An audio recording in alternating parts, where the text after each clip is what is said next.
আসসালামু আলাইকুম। আজ পবিত্র জুম্মার দিন, সকলকেই জুম্মা মোবারক।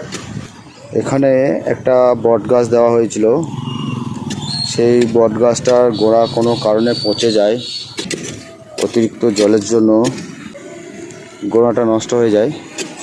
পরে আবার একটা অশক্ত গাছ এখানে দেওয়া হলো। পাশেই ঈদগাহ ময়দান। এই ভাইয়ের বাড়িতেই ছিল গাছটা। এই ভাইরা অনেক সহযোগিতা হাত বাড়িয়ে দিয়েছে। আপনারাও চলো পাল্টাইয়ের পাশে থাকুন। সকলেই চলো পাল্টাইকে একটু করে সময় দিয়ে সহযোগিতা করুন।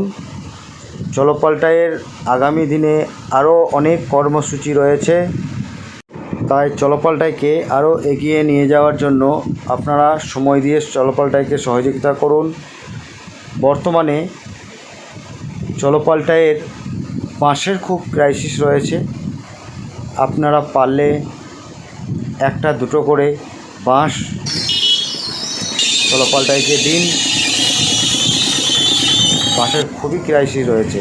সকলেই ভালো থাকুন। সকলকে ধন্যবাদ।